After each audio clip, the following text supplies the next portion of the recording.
Welcome back to my channel. আজি 5 June বিশ্ব পৰিৱেশ দিৱস আৰু মোৰ বাবেও এটা ভাল দিন। আজি ৰাতিপুৱাৰ পৰা কি কৰিলো মই তাকে চাওঁচোন আহক। ৰাতিপুৱা কেনেকৈ আৰম্ভণি কৰিলো দিনটো আৰু কি কৰিলো। ৰাতিপুৱা গা পা ধুই আজৰি হলো, ঘৰ সৰা মোচা কৰি মেলি সব গা পা ধুই আজৰি হৈ এয়া মই দিনটো আৰম্ভণি কৰিব লৈছোঁ। আন দিনাৰ দৰে আজিও গা ধুই আহি গোঁসাই ঠাইত চাকি লগালোঁ। বৰ ডাঙৰকৈ গোঁসাই ঘৰ নাই, তথাপিতো মই গা ধুই আহি সদায় এনেকৈ ধূপ চাকি জ্বলাওঁ। আৰু এতিয়া ধূপ চাকি জ্বলাই হৈ গৈছে, মই এতিয়া কিচেনলৈ যাম। একাপ লাল চাহ খাই ল'লোঁ।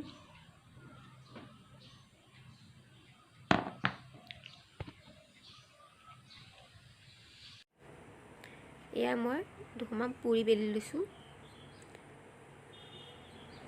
এতিয়া পুৰি দুখন ভাজি ল'ম।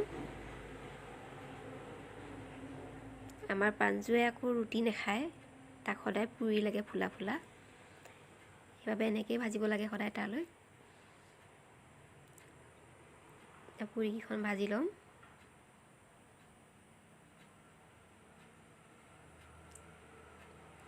আৰু বেলেগ একো নবনাওঁ, কালি ৰঙালাও চব্জি আছে, তাৰ লগতে ৰাতিপুৱা পুৰিকেইখন খাই ল'ম।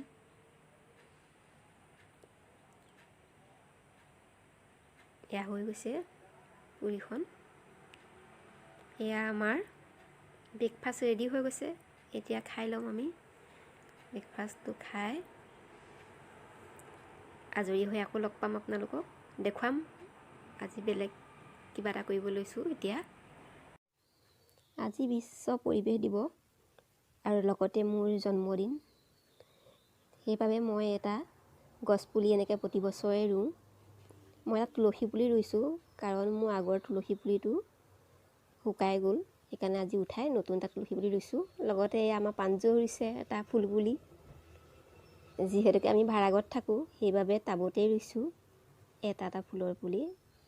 আৰু বৰষুণো দি আছে তললৈ নামি যাবলৈ, সেইবাবে টাবতে ৰুইছোঁ। এতিয়া বনাব লৈছোঁ এটা মোৰ প্ৰিয়, মই ভাল পোৱা ৰেচিপি। বনাই লওঁগৈ এতিয়া ৰেচিপিটো। বনাবলৈ লৈছোঁ তিলৰ লগত কুকুৰা মাংস। মই এটা লোকেল কুকুৰা লৈছোঁ, আৰু তিল লৈছোঁ, আলু লৈছোঁ তাক কাটি, নহৰু লৈছোঁ কেইফুটামান, আদা টুকুৰা লৈছোঁ, শুকান জলকীয়া দুটা লৈছোঁ, ডাঙৰ চাই পিঁয়াজ এটা লৈছোঁ, এখিলা তেজপাত, এয়া হালধি, এয়া চিকেন মছলা, অকণমান ৰেড চিলি পাউডাৰ, এয়া গৰম মছলা, এয়া জিৰা গুড়ি। এতিয়া মই তিলখিনি ভাজি ল'ম, ভাজি পেলাই এটা গুড়ি কৰি ল'ম মিক্সাৰত।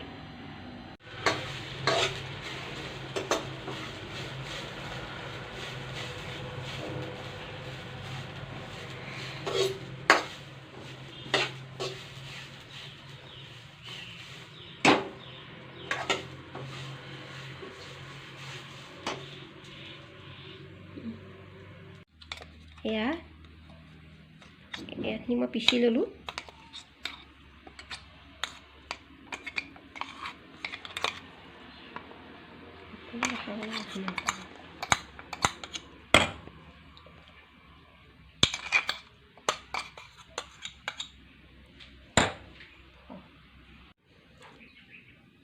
এয়া ৰেডি হৈ গ'ল। মই পিঁয়াজখিনি কাটি ল'লোঁ মিহি মিহিকৈ, আদা ৰচুনখিনিও পিচি ল'লোঁ। আৰু এতিয়া বনাওঁগৈ। তিলখিনিও ভাজি পিচি ল'লোঁ, চব ৰেডি হৈ গ'ল। এতিয়া বনাওঁগৈ। এয়া মই মিঠাতেল দিছোঁ।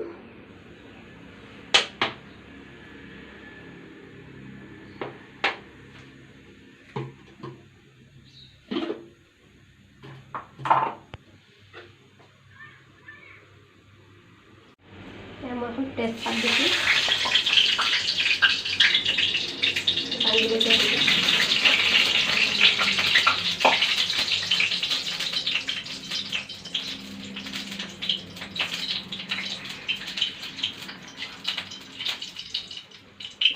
পিঁয়াজখিনি দিম এতিয়া। ইয়াত পিঁয়াজখিনি অকণমান ৰঙচুৱা হৈছে। ইয়াতে মই আদা ৰচুন দি দিম, আদা নহৰু।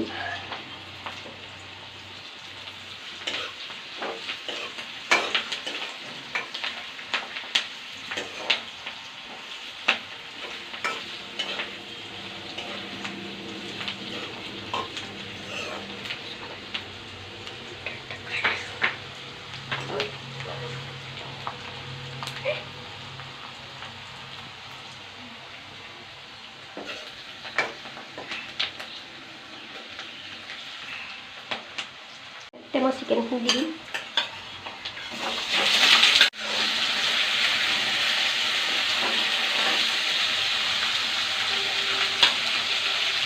ইয়াতে মই মছলাখিনি দি দিম, হালধি, চিকেন মছলাখিনি সেইখিনি।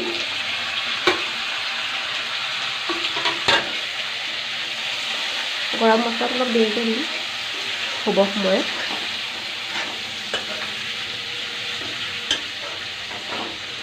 আৰু দিম মই অলপ নিমখ,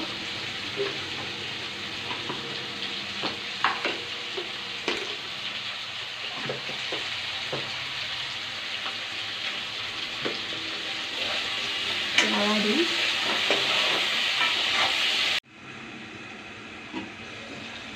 এতিয়া মই ইয়াতে আলুখিনি দি দিম।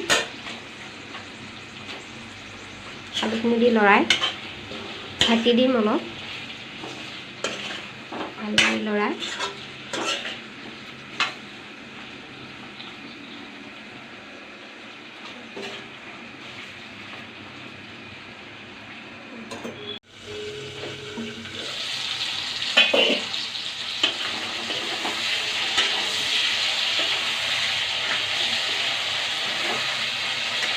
এয়া মাংসখিনি হৈছে।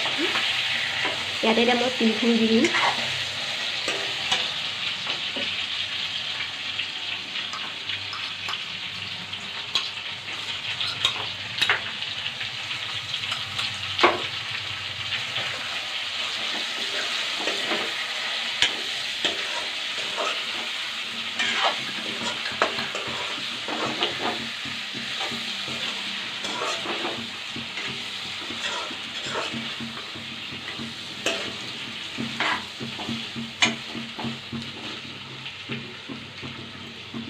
অলপ ঢাকি দিম, অলপ সিজিব।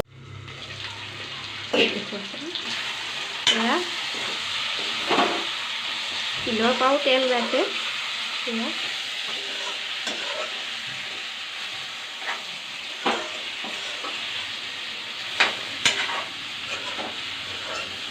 আৰু ইয়াতে মই অলপ গৰম পানী দিম।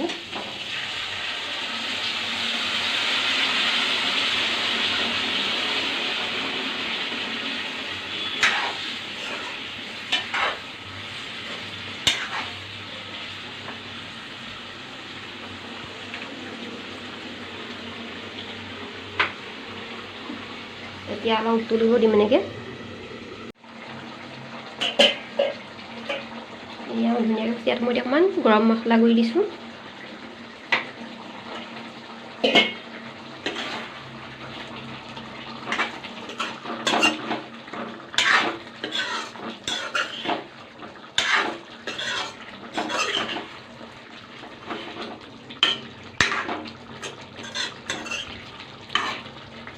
এইখিনি আমাৰ হৈ গৈছে। অকণমান উতলিবলৈ দি মই নমাই থ'ম। এয়া আমাৰ তিল চিকেন ৰেডি। মই এনেকৈ বনাই খাওঁ আৰু বিশেষকৈ মোৰ ভাল লাগে তিলৰ লগত চিকেন খাই। আৰু আপোনালোকেও এনেকৈ বনাই খাই চাবচোন। ভিডিঅ'টো যদি চাই ভাল লাগিলে লাইক কৰিব, কমেণ্ট কৰিব আৰু ছাবস্ক্ৰাইব কৰিবলৈ নাপাহৰিব। আৰু ভাত খাই উঠি অলপ জিৰালোঁ। আৰু কি ৰেচিপি বনাইছিলে সেইটো নেদেখুৱালোঁ বাৰু, সময়ৰ অসুবিধা। আৰু ভাত পানী খাই অলপ জিৰালোঁ। জিৰাই এয়া উঠিছোঁ। উঠি এতিয়া চাহ একাপ খাম।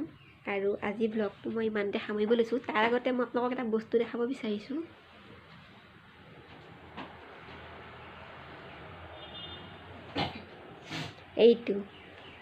এইটো মোৰ ছাৰপ্ৰাইজ গিফ্ট বাৰ্থডে। কেনেকুৱা লাগিছে আৰু কোনে দিছে বাৰু? নিশ্চয় গম পাইছে কোনে দিছে।